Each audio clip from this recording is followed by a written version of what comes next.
Unser Weg führt uns auf Straßen nahe der Grenze zur USA entlang bis in den Waterton Lake Nationalpark. Der Nationalpark ist grenzüberschreitend und geht weiter bis in die USA, wo er Glacier Nationalpark heißt. Hier machen wir für einige Tage Halt, gehen wandern und genießen das Leben.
Von der Provinz Alberta kommen wir jetzt nach British Columbia. Nahe einer großen Mine bewundern wir einen riesengroßen Kipper, wie er in der Mine Verwendung findet. Die Stadt Kimberley in British Columbia ist mit einem typisch deutschen Klischee behaftet. Im Schnitzelhaus probieren wir ein Schnitzel. Ganz wie zu Hause schmeckt es aber doch nicht. Das Bier jedoch ist bekömmlicher.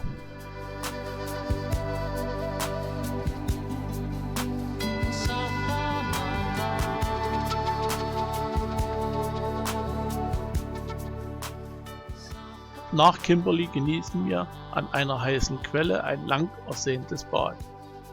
Weiter geht es in Richtung Banff Nationalpark.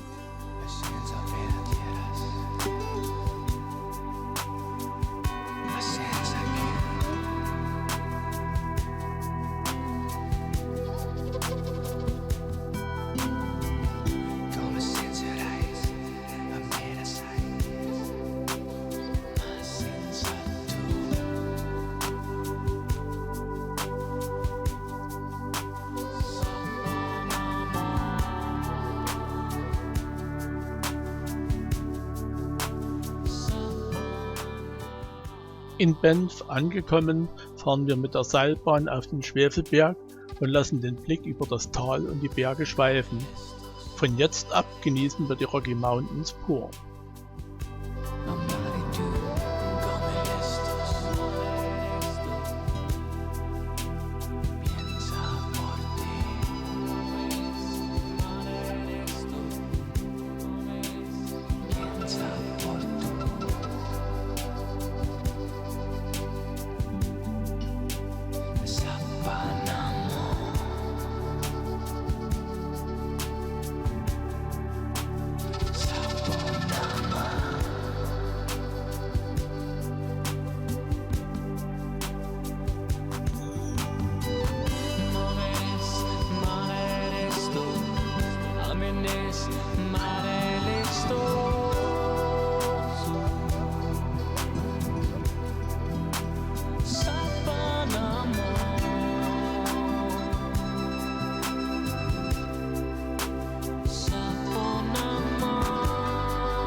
Wir haben unseren Wohnwagen auf einem Campground abgeparkt und fahren mit dem Auto zum Lake Louise und Moraine Lake. Hier gehen wir wandern an den Ufern des Seen.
Scenes of Verdaderas,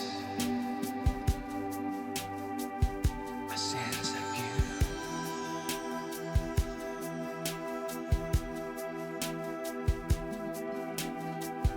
Como sensarais a minha sai, a sense of tu.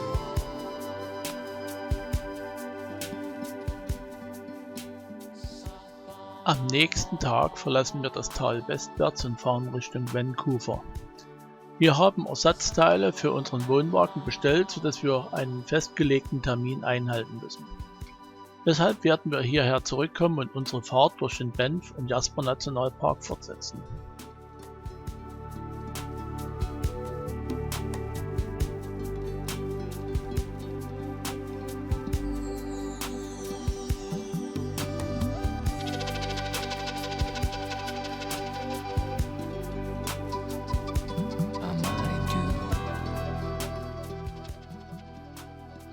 Auf dem Weg nach Vancouver machen wir Halt in der Stadt Golden und fahren in das Wintersportzentrum Kicking Horse.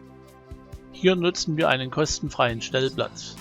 Wir suchen am Abend ein nettes Restaurant, essen zu Abend und trinken ein Bier. Am nächsten Tag fahren wir mit der Seilbahn nach oben und genießen die Aussicht auf die Bergkette der Rocky Mountains.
Será por tu.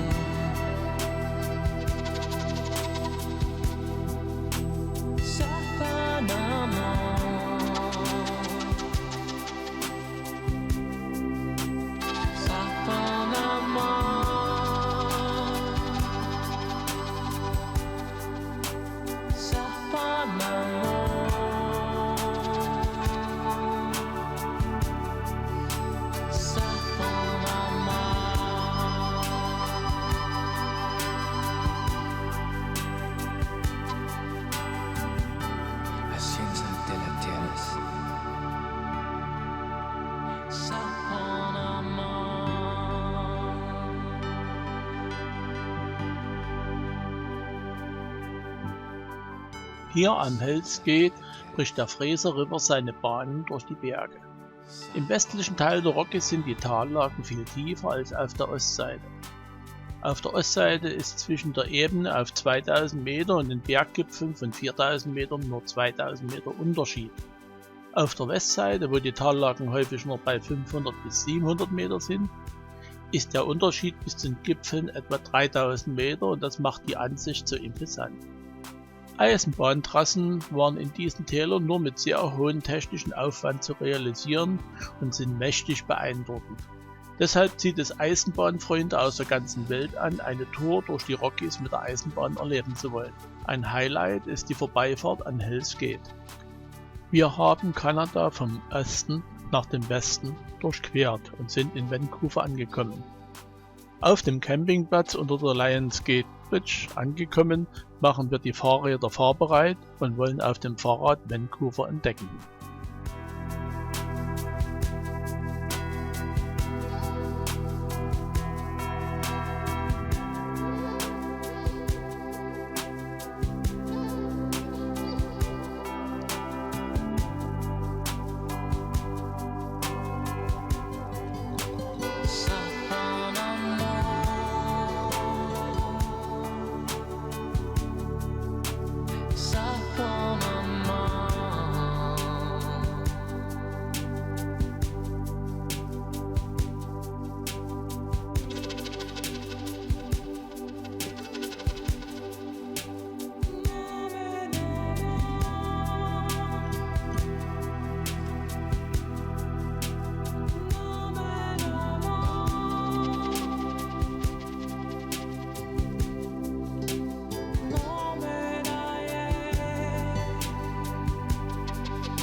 Nach 5 Tagen Vancouver geht es weiter nach Whistler in den Wintersportort.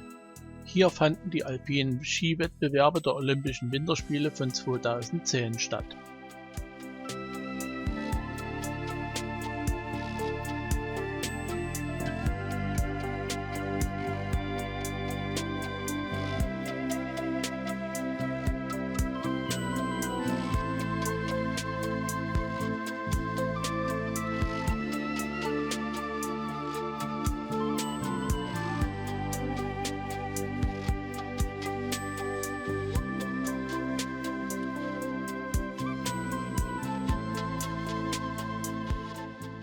Nach Whistler kommen wir auf die gleiche Straße zurück, auf der wir von Banff nach Vancouver gefahren sind. Also geht es in umgekehrter Reihenfolge wieder durch den Revelstoke Nationalpark, dann durch den Glacier Nationalpark bis nach Golden zur Übernachtung und dann weiter durch den Yoho Nationalpark zum Banff Nationalpark.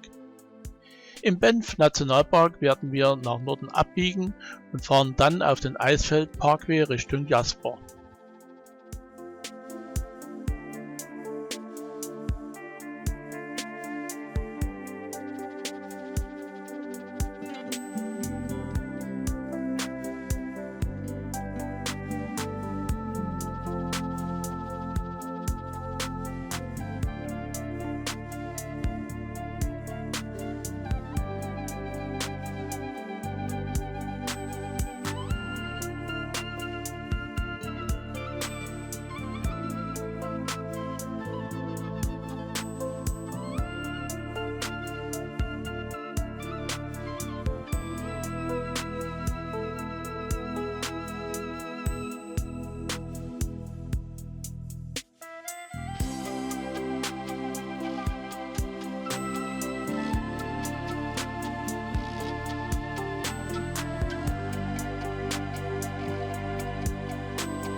Wir haben Jasper nach rechts auf den Yellowhead Highway Nummer 16 verlassen und fahren weiter Richtung Alaska Highway. Die Campingplätze in Jasper waren jetzt Ende Juli total überfüllt, sodass wir uns entschlossen haben, erst auf der Rücktour von Alaska in Jasper Halt zu machen. 100 Kilometer entfernt vom Jasper Nationalpark im Williams-Schweitzer Provinzialpark erleben wir Wochenendbeschäftigung der einheimischen Bevölkerung. Anschließend wird es sehr einsam auf den Straßen.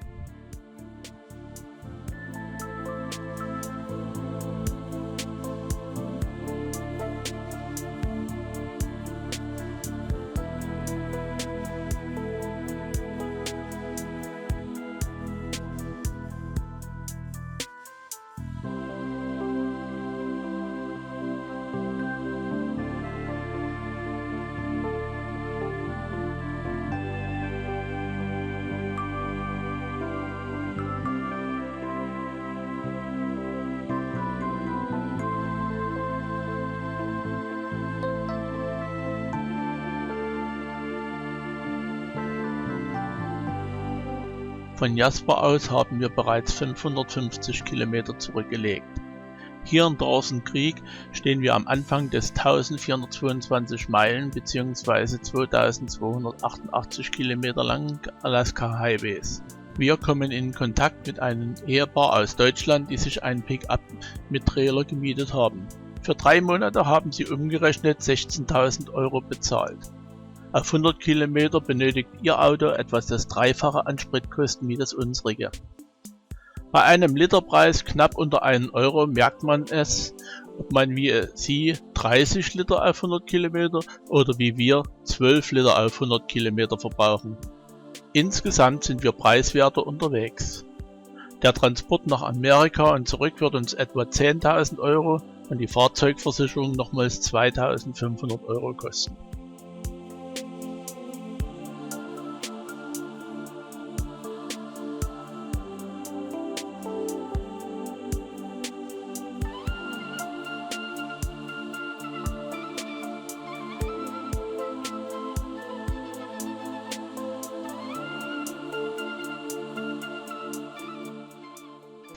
Wenn man alte gebrauchte Fahrzeuge nicht entsorgen möchte, stellt man es neben der Straße auf und stellt ein Schild mit dem Aufschrift Museum hin.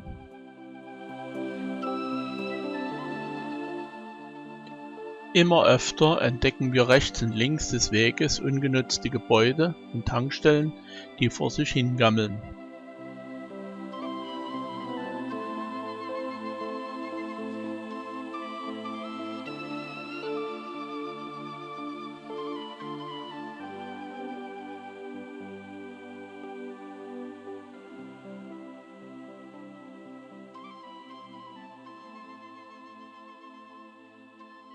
Am Wegesrand sind jetzt eher mal Tiere, die wir beobachten können. Eigentlich hatten wir noch mehr erwartet.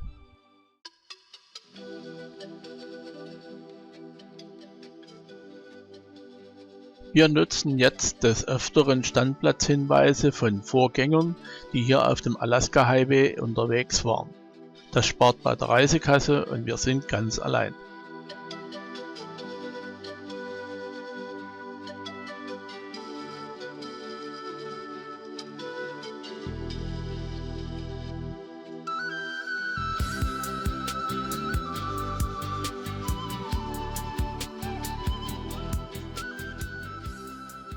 Zwischendurch haben wir wieder einmal die Gelegenheit, eine heiße Quelle nutzen zu können.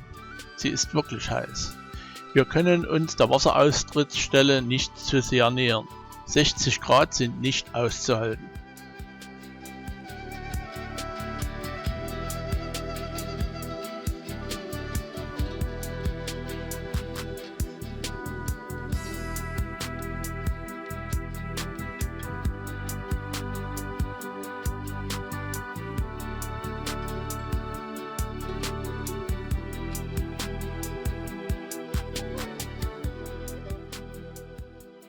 Watson Lake ist die erste Ortschaft in der Provinz Yukon, die wir erreichen.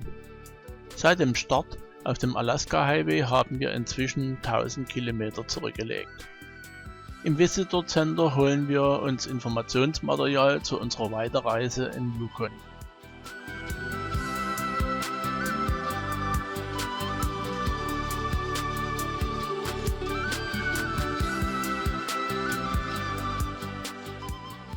Wir verlassen den Watson Lake, queren die kontinentale Wasserscheide und kommen in den Einzugsbereich des Yukon, überqueren die längste Brücke des Highways und sind in Teslin am Teslin Lake. Im Umkreis von Teslin leben die Ureinwohner, die Tlingit-Indianer. Einmal im Jahr treffen sie sich an einem Wochenende und wir nehmen als stille Beobachter daran teil.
Nach 1420 Kilometer erreichen wir Whitehorse.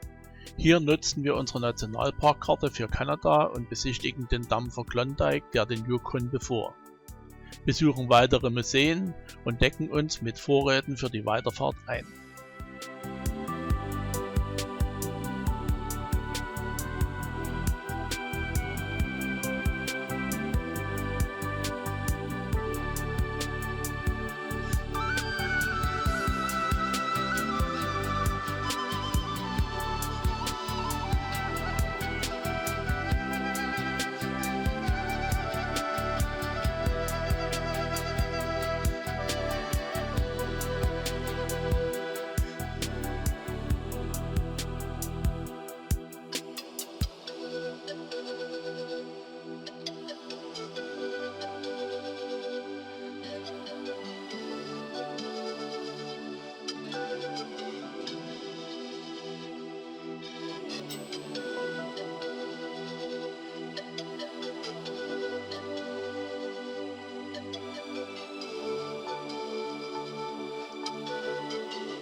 Nach einem Essen im Restaurant Klondike Rib and Salmon verlassen wir Whitehorse und damit den Alaska Highway, um auf dem Klondike Highway weiter nach Dawson in die Goldgräberstadt zu fahren.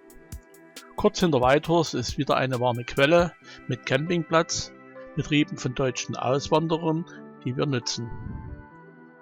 200 Kilometer weiter hinter dem Ort Kamak kommen wir an die stromschnelle Fünf-Finger Rapids des Yukon River.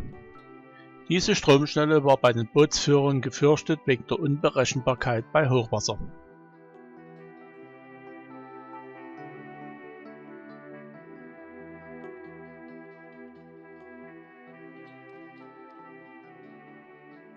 Wir sind in Dawson City angekommen.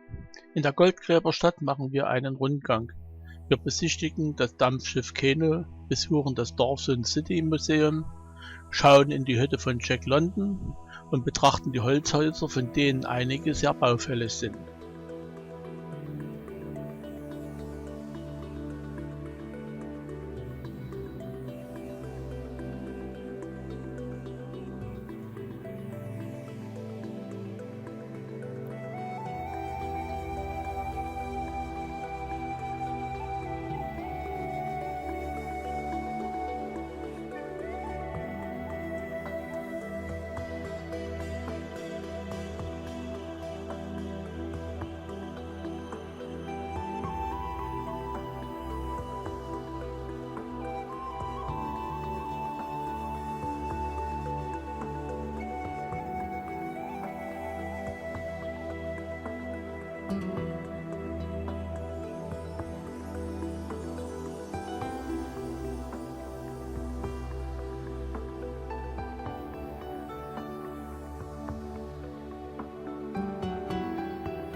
In Dawson setzen wir mit der Fähre über und fahren auf den Top of the World Highway Richtung USA-Grenze für Alaska. Mit Alaska beginnt eine weitere Diashow zu unserer Reise.